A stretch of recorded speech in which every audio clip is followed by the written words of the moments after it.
As we get started with elevating your resume, um, I want to talk a little bit about the kind of behind the name here. So elevate your resume, how to take your resume from generic to strategic. That's going to be sort of the byline as we go through. And it really leads into our feeling on job search strategy. So you'll see there's going to be a through line all the way through today as everything kind of pulls back from another piece.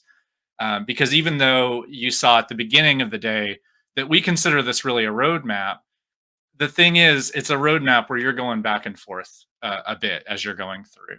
So when I talk about going from generic to strategic, I'm talking about that piece when we talk about your strategy of being highly tailored and highly specific and really taking what you're looking for and making people understand where you're at. Before we get there, I want to talk about some of those common resume mistakes and I think that that will get us on board for talking about the things we should be doing. Some of y'all are new in our world and have kind of not been around for very long.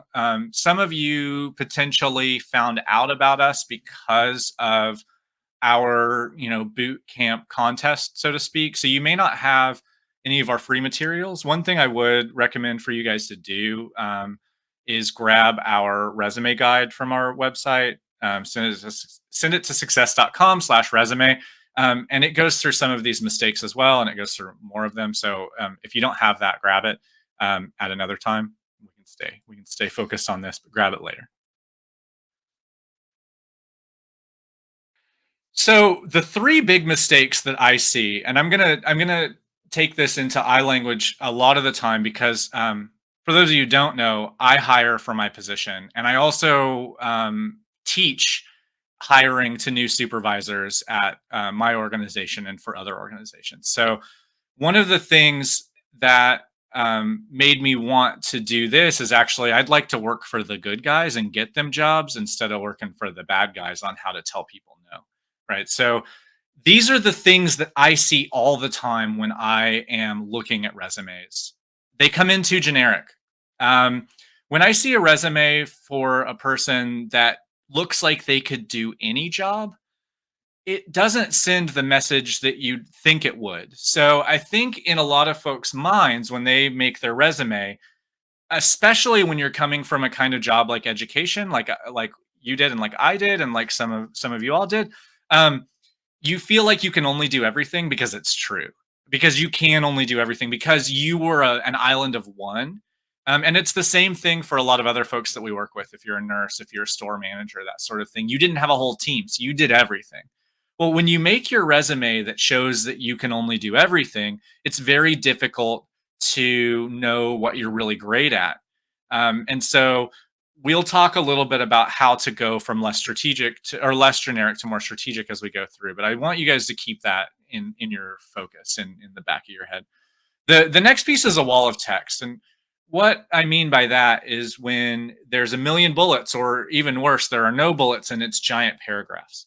And it's very, very difficult to read. So when I'm going through a resume, I'm doing it relatively quickly. And if there's a big wall of text, the easiest thing for me to tell is, oh, wow, they did a lot, not, oh, wow, they're really good at this. So we'll talk about that as well. And the third piece is what we call the responsibility overload. And when I think about responsibility overload, I mean focusing on the responsibilities.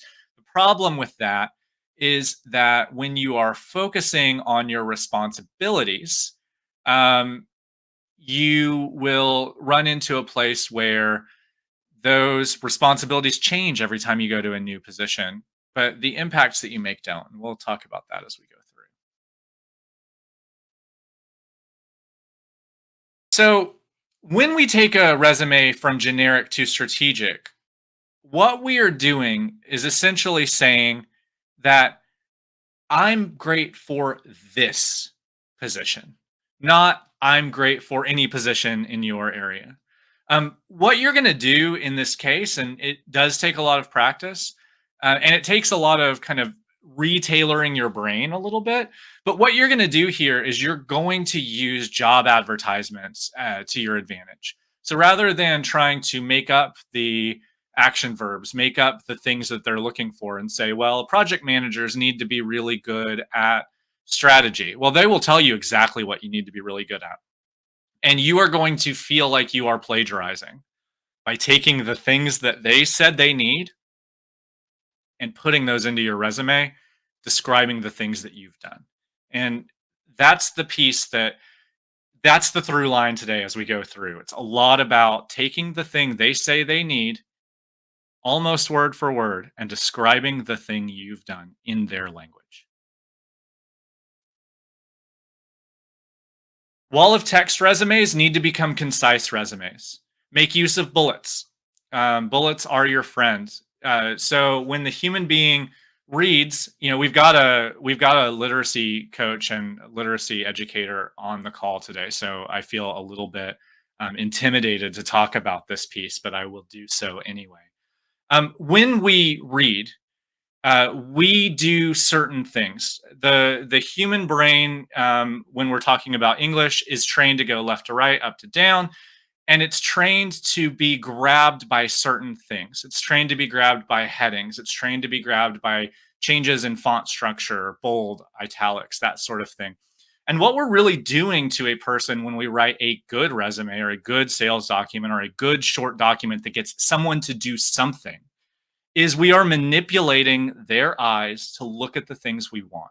And so making it concise, getting rid of that wall of text, using formatting choices to really say, I really want you to see this professional summary at the top. So I'm going to put it in a font that really makes you see it. And I'm going to say, don't get too obnoxious with some of that stuff, and we'll get there. But that's the way that you get a resume to go from wall of text to concise. Responsibility overload becomes quantified. So, what we want to do is go less from talking about I was responsible for teaching 30 children to more what that teaching did, improving test scores by 25% year over year, or that sort of thing. So, the thing that you did at your last job, even for folks who are oftentimes moving in more lateral positions, often the responsibilities do change. And so, but the thing that doesn't change is the impacts that you made. And if you are able to talk really a lot about those impacts in a succinct way, the nice thing there is um, that you are able to, in a very succinct way, help them understand what you would be able to do for them. Yeah, I see. Casey said she feels like she's plagiarizing when she uses their language. And James says he's struggling with that too. So I will tell you, from the perspective of a hiring manager, the nice thing about using their language back at them is it's easy for me if I'm only spending a few seconds looking at it. I'm like, oh, they read this. Oh, they can do this. Oh, I'm going to interview them. It really goes that quickly. Whereas if I have to guess, then it takes me longer, and then chances are I'm looking elsewhere. One thing that you all may have seen, um, and it's especially folks who are, pretty have a pretty healthy LinkedIn habit. Mine is a LinkedIn addiction, but that's part of our business, right? But you may see folks talk about recruiters spending 6 to 8 seconds with a resume. I want to dispel a piece of that myth and then explain how the number comes in and what it really means. So, what's really happening with that number, and it is true that studies have been done, they call them ocular studies. Basically, they hooked a bunch of recruiters up to an eyeball camera to watch what their eyes did when they were looking at resumes. They found that a recruiter would spend around 6 to 8 seconds with a resume to determine if someone is a no. So it's not to determine if someone is ready to be interviewed, which some folks will kind of equate that to. It's to determine if they're a no or not. In about 6 to 8 seconds, a good recruiter can say this person is not qualified for this position and move the resume to the not pile. It takes a lot longer to get to the maybe and yes qualified. So just so you know, what we're trying to do is basically in that first 6 to 8 seconds have it not be a no. And then the moment that you pass that 8 second mark and it's still not a no, that's when they start getting into the maybe this person's got it for me. So I want to talk a little bit about resume writers, and I want to talk a little bit about why I don't think that you should hire someone to write a resume for you. Um, this is not a knock on the profession of resume writing. In fact, I think resume writers are an incredibly useful group of folks, especially for the kind of folks who are applying for jobs in the C suite or executives and that sort of thing, where honestly, what they're doing, even if they're moving across industries, being the CEO of Pizza Hut is about the same as being the CEO of Nintendo. At the end of the day, it's all about money. As a real person did that at one time. That's where that example comes from. Um, but one great resume is not as good as continuous improvement in a resume. And so, if you hire somebody to write the resume, they will write you a really good resume, but that really good resume will be really good for one thing. And as you're applying for jobs, even if you're applying within the same area, let's say you are applying for project management jobs, every ad is going to be slightly different. And so, what I want you to do is, I want you to tailor for each of those ads. The resumes will often look similar, but they will not look the same. And so, the ability to learn to customize and tailor your own resumes is a very important skill for folks who are early to mid in their career. And honestly, all the way through your career, if you don't become an executive, I think it's a really important thing to know how to do. So, you guys have been really good in the chat at taking advantage of it. One thing I do want to say as we go through, if you guys do have questions, throw them in. If they are quick, we'll grab them then. If they seem like they're going to take a little bit longer, we will hold them and then we'll go into the group session and we'll walk through them together. But definitely take advantage of the chat so we kind of know what things are going to be things that y'all want to talk about.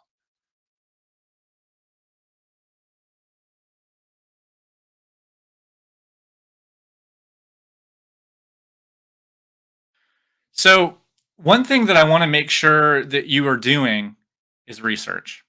So, when we talk about research, what we really mean by that is that you're applying for quality over quantity. We already talked a little bit about shooting for 3 to 7 jobs, and we talked about that about because of the amount of work that you're having to do. We want you to write customized cover letters if they will allow you to put a cover letter in. We are going to talk about cover letters tomorrow. We do have resources for you guys on cover letters. We have ways to sort of structure those. I wouldn't call them templates because we want your cover letter to not be a template. That's kind of part of it, but we'll talk a little bit about that. Um, but this is all about quality, not quantity. And we want you to apply for positions if you meet maybe 70% of the qualifications. There's a little bit of difficulty there because, so I'll give you an example. Say I'm looking at a job for a surgeon and I fit 80% of those qualifications. I've got a good bedside manner. I'm good at time management, blah, blah, blah, blah, blah. But I'm not a surgeon. Well, even though I'm 80% qualified, I'm 0% qualified for that job. So there is a little bit of a difficulty there. But just know that oftentimes you do not need to be 100% qualified. Um, yes, James, we'll talk about that because I can guarantee you cover letters will be way shorter than in academia for sure. So we'll talk about that when we get there tomorrow. The other piece that I want to talk about briefly with research is researching the types of roles in general, and then also researching the way that folks talk in those roles and the way that the industry talks about itself. So, looking at websites for companies that you want to work for, reading trade publications that are written by the industry for the industry will teach you a lot about the way they talk about it. All right, so let's get into some specifics on how we're actually going to build the tailored resume and what we want to make sure is included there. So, as far as formatting, a few things that we want to talk about here. Font, make sure that it's plain and readable. Generally, I would say 11 to 12 point font and avoid super cutesy or fonts that could be a little bit difficult to read. Yeah, And friends don't let friends use Comic Sans. Please don't. If you guys want merch, I can. That would be one of the shirts. and then as far as the design, we do encourage using pops of color, but not making it too busy. Just don't go overboard on that. Generally, we found that resumes that are more streamlined and simplified are easier to process and get parsed by systems, and we'll talk a little bit more about that too. White space, like Michael mentioned, we want bullets, no walls of text, so the white space is your friend. It's going to be much easier on the recruiter's eyes as they are skimming. And then, generally, as far as length, there's a lot of different opinions that you'll see on this. I would say for most industries, you're going to be looking at 1 to 2 pages.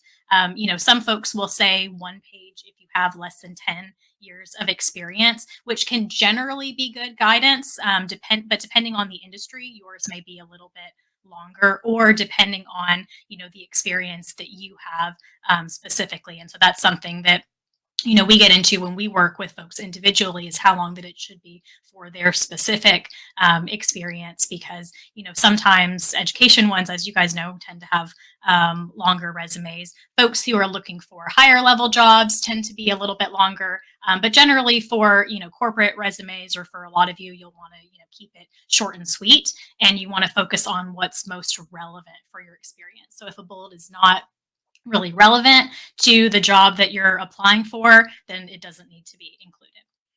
So applicant tracking systems, or ATS, we're going to talk a little bit more about this in a moment, but just quickly, it's going to be reading the text. So you want to avoid having the wording in like photos, and just make sure that wording is in text, and just keep things as simple as you can. And then, just think about accessibility. So I would avoid, if you're doing pops of color on your name, avoid super bright, contrasting colors that might be difficult to read. So diving into ATS a little bit more, there's a lot of information out there about applicant tracking systems. So what is it? Generally, it's software that processes your application before human eyes see it.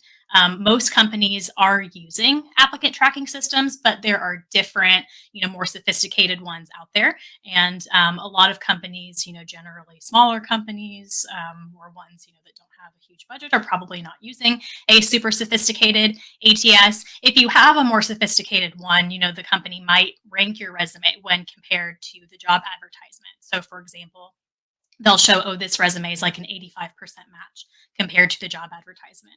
But a lot of companies don't have ones that are quite that sophisticated. But, what I really want people to think about when it comes to ATS is, just keep in mind that formatting matters. So keep things, simple, and make sure that you have keywords.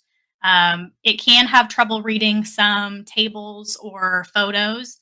And generally, we recommend PDF unless the job advertisement specifically requests otherwise. And then just as a general note, I would save or export to PDF instead of print to PDF, because a lot of times if you print to PDF, it'll flatten your document, and then an ATS could have trouble parsing that document. So that is just something to think about. And then use standard resume section headers like work experience or relevant experience. I've seen, some folks try to be fancy with where I've worked, or, things like that. So that can be a little bit more difficult to parse into the systems. And then also I've heard, some people talking about, tricks on putting random keywords on there and making them white or hiding things. So definitely don't do that. They may figure that out. You do want your resume to include those keywords, and have the verbiage that you need, and just have it be, obvious on the resume. At the end of the day, you really want your resume to look good to a person. So when you're doing it, just make sure that the person, you want to get through ATS, but at the end of the day, people hire you, not robots. Yeah. So Yeah. The person on the other end is what's really going to matter. So let's talk a little bit about the resume structure and what should be on the resume itself. The first thing that we recommend to be on there at the top of your resume is a professional summary.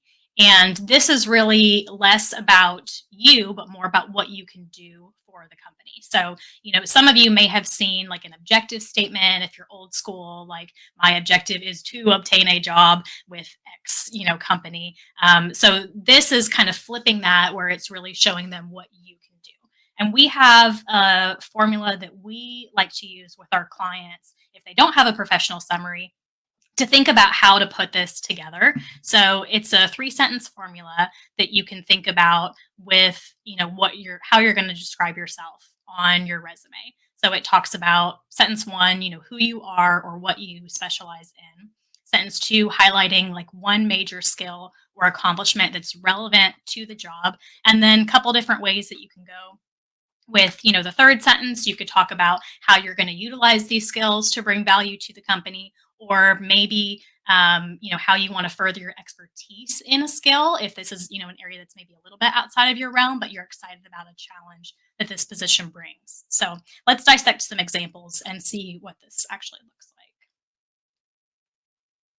So, one of the points of a professional summary is to connect the dots between what you've done and what you want to do, and show them how you meet what they're looking for before they see anything else, because it's going to be right at the top of your resume. So, this is an actual professional summary from one of our students who is transitioning, and she is a dean of students and is looking at training and change management roles based on the experience that she has. So, her professional summary talks about that she's a leader with 20 plus years facilitating change within education and managing relationships with key stakeholders to ensure student success. And then she talks about her experience leading multiple projects to optimize processes, measure success, and improve outcomes. So she's speaking directly to what would be relevant for that job advertisement. And then finally, bringing it together, she's seeking to leverage her experience in project management, developing and implementing specialized training and organizational management as a training and management lead at XYZ company. Casey, I'm right there with you. So they are not sentences. We are going to tell you a lot of places in your resume will not have sentence structure. They will be fragments. And typically, those fragments are going to start with some kind of power word, sometimes action verbs, and sometimes power like nouns. And I will tell you, I was an English major. So yeah, I'm right there. And you can also use I language in the professional summary. So this next one that we have, I think this is the one, maybe not. But we do have some examples that have a little bit of I language in them too. So you can do that as a way to make it, a full sentence and talk about like, I would be excited to use my experience. That's a little bit more of a personalized approach. So it just kind of depends on how you want to do that. That's more of a personal preference, but that's definitely something you can do. So with this was one for a client that we had. That this is actually the professional summary for a job that she got. She transitioned from a retail store manager to a recruiter at a university, and the summary that she used for the role that she landed was aspiring recruiter and sourcer with a passion for people and building relationships, successfully managed all sourcing, recruiting, interviewing, and onboarding as a store manager. So she's telling them, I have already used a lot of the skills that you guys are looking for, even though I was in retail doing my job there. And then seeking to leverage my experience building teams, developing meaningful plans, and 10 years of customer service experience as a recruiter for XYZ University. Yeah, to speak to the nerds in chat, of which I can say that because I also identify as a pretty hardcore nerd.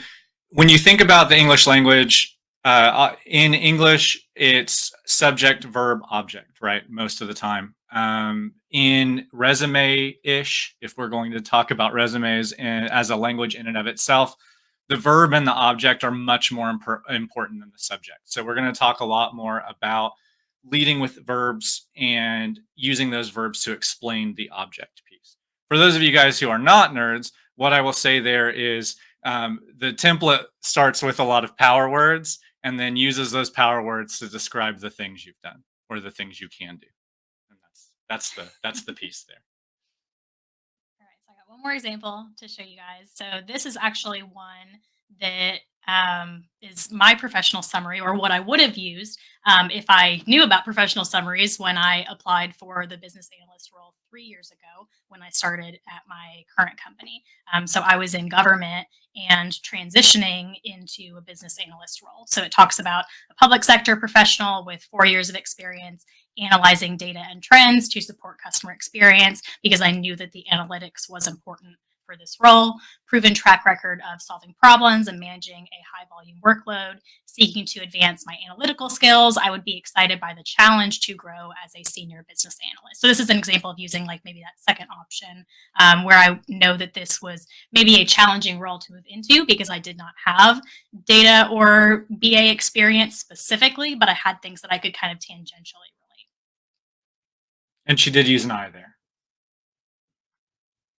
So, as far as the resume structure, there's a couple things that we want to talk about here. One is your relevant experience, because the key is you want to include relevant experience and show them what you've done, not just tell them what you've done. So we start with our professional summary at the top. And then when it comes to your bullets, generally we recommend for most folks no more than 5 to 8 per job, and basing the number of bullets on how relevant that experience is. So, for some roles, you might only have 2 bullets on there because maybe that, job is, several years ago and it's not super relevant to what you're looking for. There's not a lot that you can speak to. We have had, folks who are looking at higher level types of roles that will exceed the 8 bullets, but a lot of studies have shown that recruiters are really only skimming the first few, and so when you have too many bullets, you run the risk of them not getting read. And then you want to order them strategically. So think about what you want them to know the most and order them by that impact, because that is really important. And then make sure to spell out any acronyms that you have. A lot of folks are guilty of this because you know what that means and you're used to talking about it, but they may not know what that means. So when you're writing your bullets, what we want folks to think about is your responsibility plus the impact. Yeah, and I'm going to go through a little bit of what that means because we've used that we've used that saying a few times, and so I think it's only fair that we really take you through what responsibility and impact means, and then how we can use that. And one thing I want to call out in chat as I start is Maribeth mentioning that there are people out there talking about getting rid of the summary altogether, and that you were skeptical of it. I'm skeptical of it as well, especially for transitioners. So the reason why um, a lot of things in general, when you're talking about job search strategy, they are subjective, not objective. Things work for some people, and so they tell you that they work, and they don't work for others, etc. The reason why we never tell someone not to have to go without a professional summary, even though we'll tell you like, hey, we say 5 to 8 bullets, but maybe you should have more for this one. So there are places where we fib our own rules. The reason we'll always tell you to have a professional summary is when you're transitioning, you don't have enough direct experience in the thing that it's easy for that hiring manager to know. It's very difficult for them to look at your resume and say, like, this bullet 100% explains what they would be doing in this job. So, what the professional summary can do is give you a place where you can have a handful of sentences that really explain to them how X meets Y and leads to Z, right? So that's the reason there. So in going in and talking about responsibility and impact, the main thing here is that we are talking about the thing we were responsible for doing and then how we made an impact in that. So I want to go through a handful of examples that we have here, and we've color coded them where the responsibility is in blue and the impact is sort of the pink piece.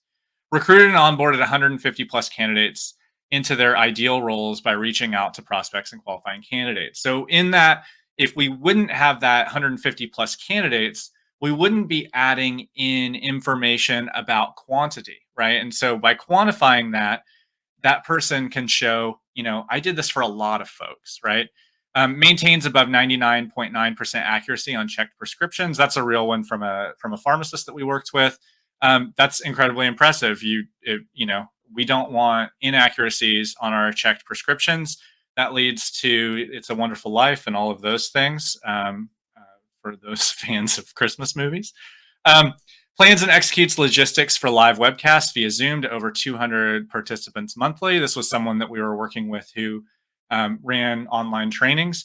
That sounds a lot more impressive than ours today with 6. So that 200 really helps show that she has worked in a high volume area and collaborated with internal medical staff and leadership by managing protocols for 50 plus physicians in a fast paced environment. So again, using that quantifier to show the amount of work that you're doing and to really bring it home that work is a lot. So this is really, we set this up in sort of a eat this not that version of resume writing, and to show you some old bullets that we have had and how you can take those bullets and make them responsibility plus impact. um, so I developed a SharePoint site to track the submissions of pay action requests for the department. That's just the responsibility, really. I'm responsible for doing this SharePoint thing. Well, I may be doing SharePoint at the next job, I may not be, but it's difficult for me as the hiring manager to look at that and say, well, what can they do that at our place? And so developed a SharePoint site to track 350 pay action requests monthly.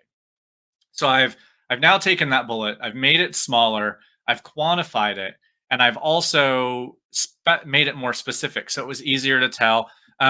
We built this bullet thinking about an HR position, right? So an HR hiring manager would know what a pay action request is. So that for them, it's very easy to tell they're technical and they've done a thing for HR. I led a project to streamline budget proposals for design build projects. We don't have any engineers in the house, but this is one that came from an engineering world. Managed project to develop budget streamlining tools, saving $500,000 annually. So now we are showing the amount of money that this project saved, allowing the hiring manager or recruiter or panelist to go, if they saved that much money for projects at their last job, what can they do for us? And finally, answered phone calls. A lot of us have done that in a position. Let's turn that into something that is going to help them understand that it was more than just, hey, how's it going? Managed high call volume by assisting 30 customers per day. So again, what we're trying to do here, and I will admit that this is a difficult piece of it, right? And it will take some work and it will take some practice. But what we are really trying to do here is trying to find a way to help folks just understand the complexity of your work without adding too many words. And let's see, Casey, don't know if this relates to anyone else here, but one of my most impressive numbers is 1. In other words, in some things, I was the person to create something, pilot something, achieve something. Absolutely. So I think in that case, I would lead to that. That is a place where iLanguage can help too. Yeah, and you could talk about, things like, solely managed, XYZ, so that you can, tell them like I was the sole person responsible for this. So you are still giving them, an impact. One thing that I'll mention is the impact does not necessarily have to be a specific number. It's great if it is, but sometimes you don't have a number. So you may not necessarily have one of these for every bullet. We had someone who is, a store manager, and one of her bullets was talking about some of the things that she has done to improve employee retention, but she didn't have any stats on improved employee retention by 20% or 30%. She hadn't tracked that. And so when we were putting together, her resume, we could still speak to leading to increased employee retention. And that was an impact that she was able to speak to. So yeah, I definitely think that you could use that to talk about, being the sole person managing those tasks. Yeah, and for those of you guys who have difficulty with the quantifying piece, one thing that I will tell you, and it is true for a lot of folks who are um, in the kinds of worlds that we deal with from day to day, education, frontline work, all of these kinds of things. Um, the softer the skill, the harder it is to quantify. Realistically, that's true. It's very hard to quantify a soft skill. It's really hard to quantify a hard skill. If you make widgets, it's really easy to say I made 20 widgets a month. Man, that's hard to say.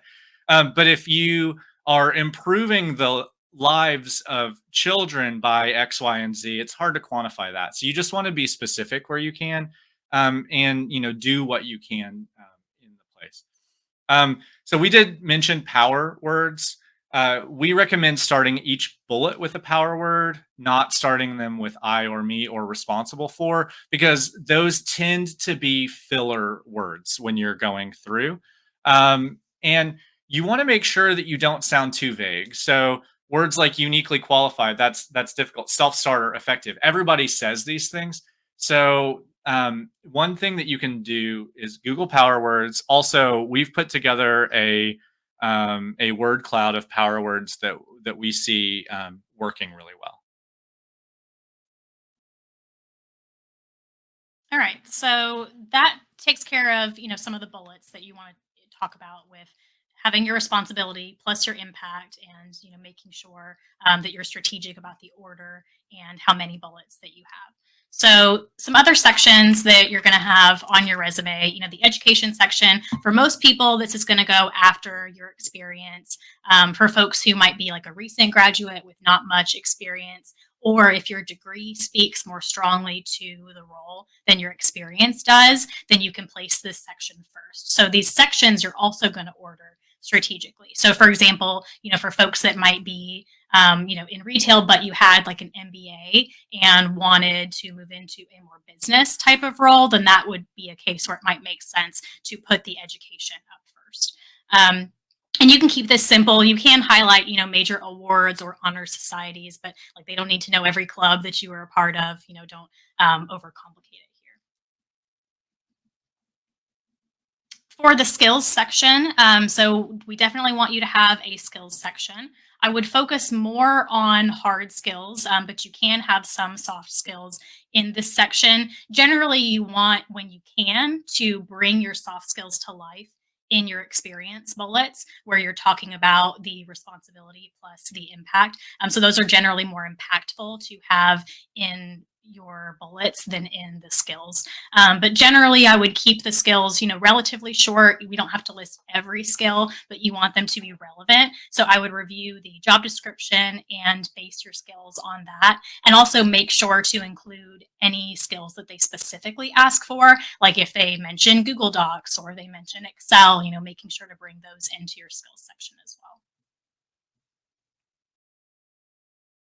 And then a couple other sections that might be relevant for folks who might be proficient in more than one language. You could think about using a languages section, especially if it would be a bonus for the recruiter. Like if you might need to use both languages, if you're going to be talking to folks, on the phone, that would definitely be something that you'd want to highlight. Any certifications or volunteer experience, you can include this. Generally, I would focus on what's most relevant to the role. So I wouldn't go overboard with this section. So for example, if you're looking at maybe like a nonprofit or a company that has a focus on, social impact, then you might have, some related volunteer experience that you could put in there. Yeah, and I think to speak to that, the volunteer section too. Some of you all coming in from education might volunteer with nonprofits to build some curriculum for them, and that's a great place for you to build your portfolio if you're looking at learning and development. So there's lots of reasons to use some of those other sections. Just leave them out if they're not valid for you. So in talking about tailoring your resume, I want to talk a little bit about what tailoring actually means, right? So, what tailoring really means is that we are really analyzing that job advertisement and really analyzing, company website and all the resources that we can to learn how they talk.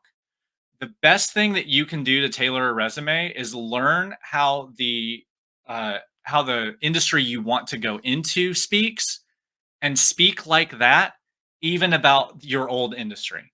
And I know that's tough, but when a lot of people complain about it's really difficult to get hired with my resume because it feels too teachery, or it feels too, clinical, or it feels too whatever, it's time to just change the way that you talk about those things and really use the language of the incoming place. If you're talking about project management, use project management verbs to describe the things you did in education. um, you want to highlight keywords and things you've done. And you will see folks talk about sanitizing your resume. And what that often means is by like going through and making it feel like it's less teachery and things like that, or feel like it's less of a nurse's resume and more general. Don't do that. You should be proud of the experience that you had, and they will be proud of the experience if you had. What you want to do is just allow them to understand what the thing was by using words that they know rather than words that you would have used in the day. So tailoring your resume is incredibly important. It's important for a lot of reasons. A, it increases your chances with ATS if they're using one of those ATS softwares that is actually doing some checking. It will help keywords stand out to the hiring panel. So if I'm looking at a resume and it has a whole lot of tailoring in it, it's really easy for me to know why you're relevant. And it's a great way to take you from you having that generic resume that you could have sent to 150 applications to that strategic resume that I know you can only send to me. Candidates who spend extra time are more likely to land an interview. It is more important to me as a hiring manager that I understand that you know the job than it is that you have one to one experience, period. If I can read your resume and say, this person gets it, they haven't done it, but they get it, I will interview you. But if, it's a super generic resume and you're just resting on the fact that you've had that job title before and you're trying to get my job title and you've done no work, you're much less likely to get an interview on that. Period. We want to talk to you a little bit about what we call our resume bank. It is a document that you are going to get from us. Some people call it a master resume. I like the term resume bank better, and we're going to talk to you why you should be using it. So essentially what a resume bank is it's a way to take, we are asking a lot of you. We are asking you every time that you do a resume to tailor a resume, which means you're going to have a lot of bullets. It means you're going to have a lot of ways that you've described similar things.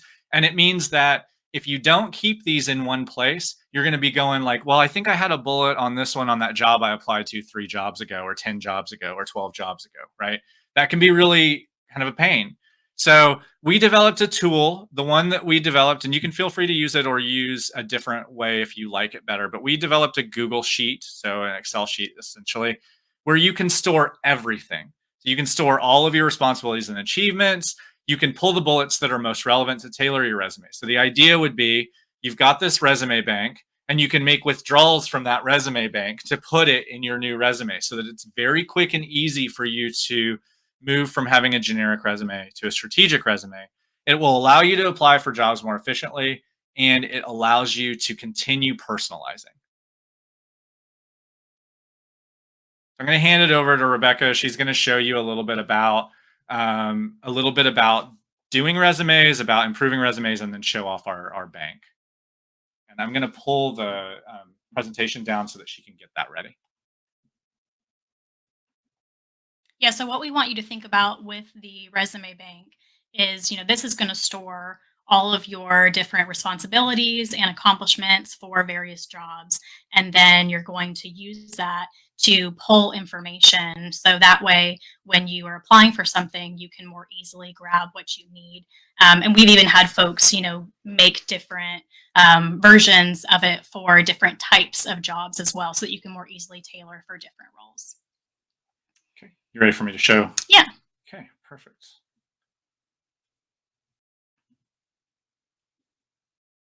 All right. So what I'm going to show first here is actually an example of tailoring for a resume, and what we typically recommend when we are working with clients, especially when you are trying to tailor and maybe struggling with tailoring resumes, is thinking about how to take what you have from that job advertisement and pull it in. So what I want to show first is an example of a resume that is pre-tailored. So this is an actual resume of mine from I think 2019, and it has the dreaded wall of text that Michael mentioned before. So it's like paragraph format. So we are willing to tell on ourselves. This is us before we learned the way. Yeah. So when you look at this, it's a lot. This is not tailored. This It's really really hard if you're skimming this to get a sense of anything that I did other than just a lot of things, and it just feels like a lot. So with something like this, you haven't really done any work for the recruiter or hiring manager. They would have to really read this and connect the dots and piece everything together.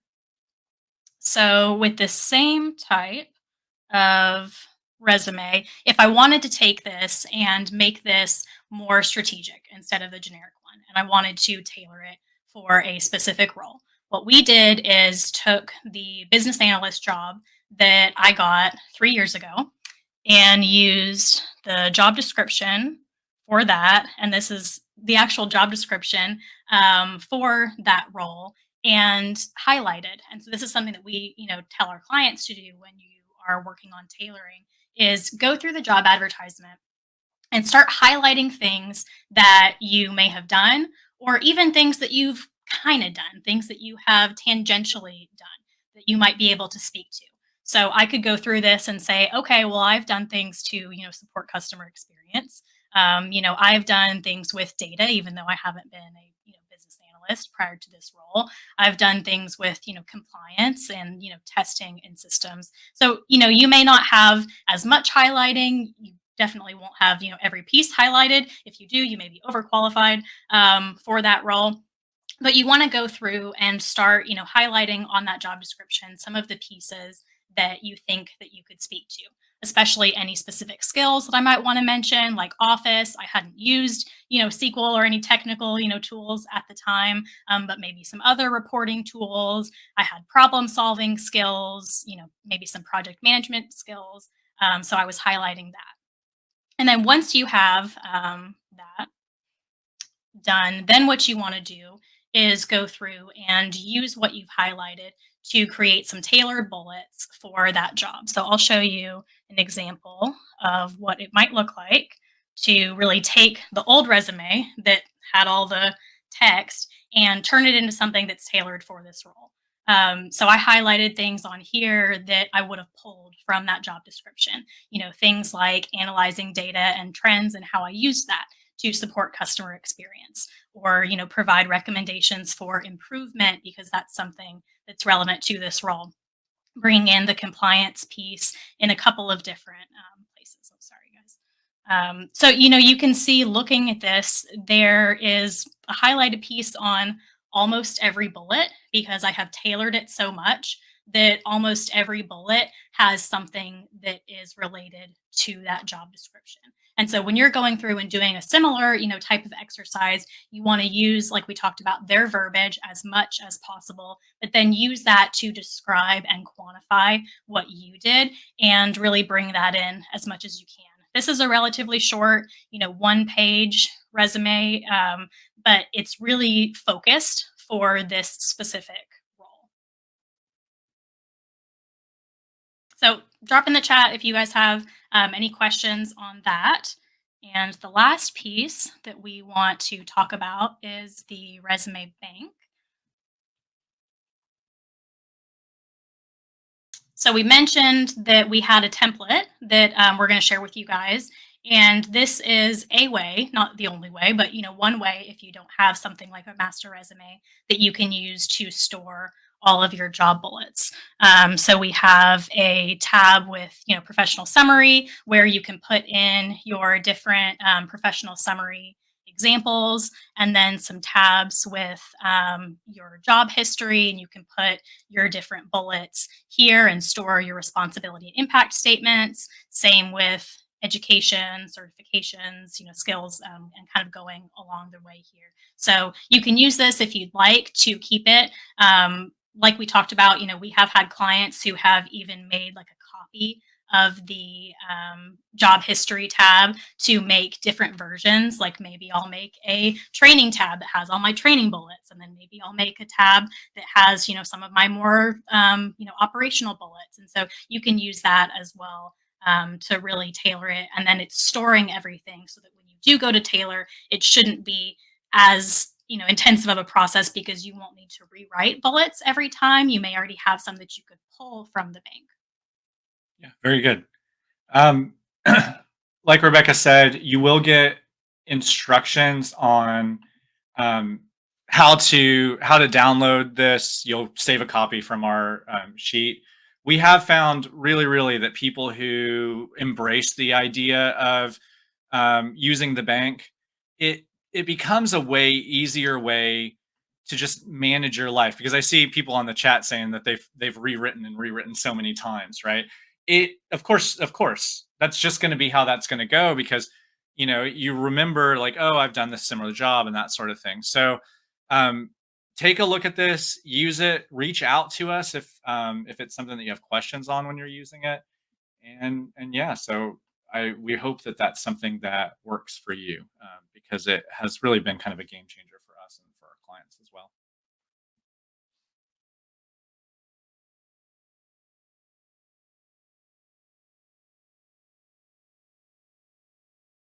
So in terms of job advertisements, one thing that I want you to do, and it's easy to not do this, but I want you to really read that job advertisement from tip to tail.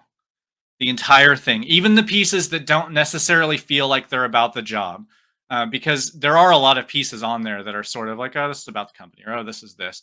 And I want to know what the job needs me to do. So you'll kind of skip. I'm going to tell you why that's a bad idea, and how you can use the job advertisement strategically to learn how to talk about yourself. So job advertisements have kind of some specific parts. They will not always be named the same, but often they will have a lot of the same stuff. They will often start with or have a section at the end, depending, about who we are or about the company. There are different ways that they'll talk about it. Um, what you can use this section for is to figure out if you're excited about what the company does. You may be completely qualified for the position, but if the position is, working as a project manager for a company that makes white bread, and you are, morally opposed to white bread for some reason, you're not going to be excited about the work. So using that's a good way to do that. Also, it helps you with values. Also, it just gives you more information about the way they talk about themselves, because if they're talking about themselves in a certain way, that's the way they want their employees to be. So you can get an idea of the kind of language that they use, the way that they think about themselves. There will also be a section often about what they need, who you are. That's a kind of common modern way of doing it, or just job summary. If you're looking at old school, more traditional companies or government, you'll just see job summary. Um, but this allows you to get an understanding of what you can bring, how you can bring value to that position, and how can you solve their problems, because they need a certain thing. They often have a problem they need to solve, and you have a unique set of skills, like the Taken movie. There's a lot of movies today in this, but you've got a certain set of skills, and those skills may be able to solve a problem for them that they don't even know that they have. Responsibilities and duties. This is a place where you probably are used to really nailing in and reading this section, but this is a good place to figure out, can you do it? Can you successfully perform the job that's listed here? Because that is something that we really need to make sure that we can do before we apply. And what have you done in the past that makes you a good fit for this position? This is a great place. If you saw on Rebecca's demo, the highlighting, a lot of highlighting happens in this section, because it's a section that really talks about the duties and responsibilities of that job. So you can kind of say, like, I've done that. I've kind of done that. I did something like that. and move forward. And the other thing that I would point out is, that's not the only place that you can use for, highlighting. You can highlight and pull in things for your resume from some of these other sections too, about the company, because that gives you an idea of the type of person that you're looking for. And that may give you some ideas to talk about in your cover letter if you align with some of their values. For sure. Then we get into the area that's sometimes called the KSAs, knowledge, skills, and abilities, what you should have, requirements, qualifications, those sorts of things. This is a great place to figure out the minimum qualifications, the requirements, the preferred qualifications, and figure out how many of them you have. Remember, we talk about that 70% rule. That's not really a rule, it's more of a suggestion. This is a good place to kind of get to that 70%.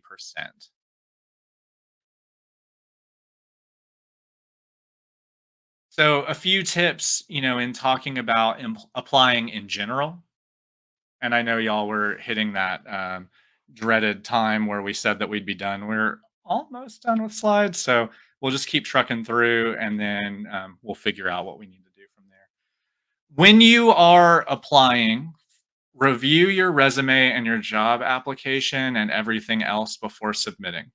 We've got a checklist that we're going to provide you. It's in the workbook, correct? So you already have it. With questions to consider before you submit.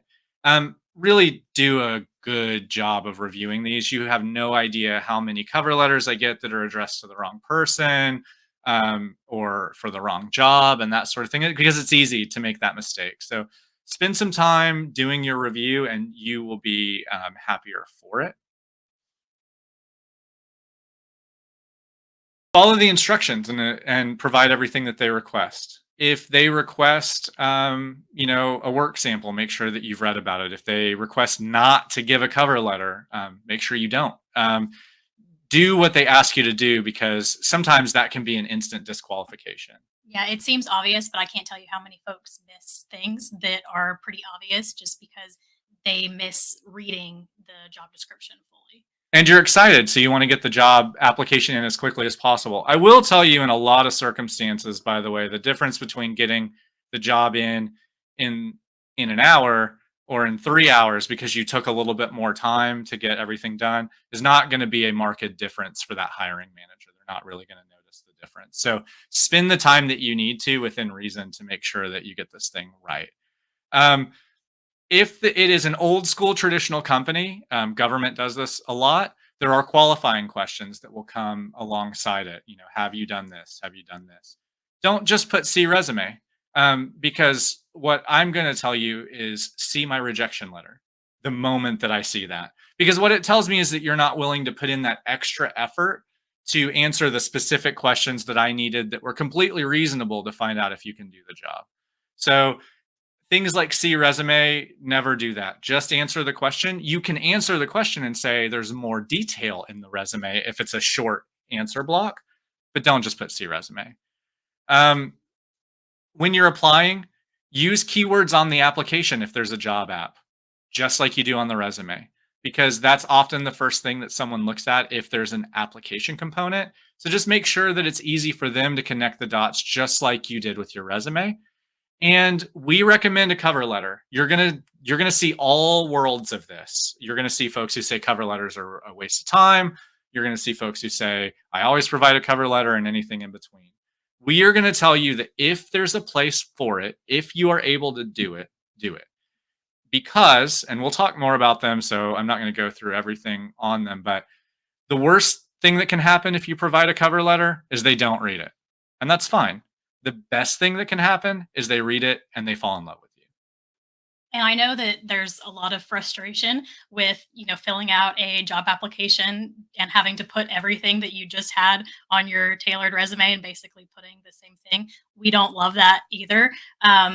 When companies are doing that, and some of the old school companies like government that, we're both, a part of, places that are doing that, sometimes they are using those applications to screen you out before they even get to your resume. So even though it is frustrating, if you are seeing that, just take the time to make sure that that looks good, just like your resume would.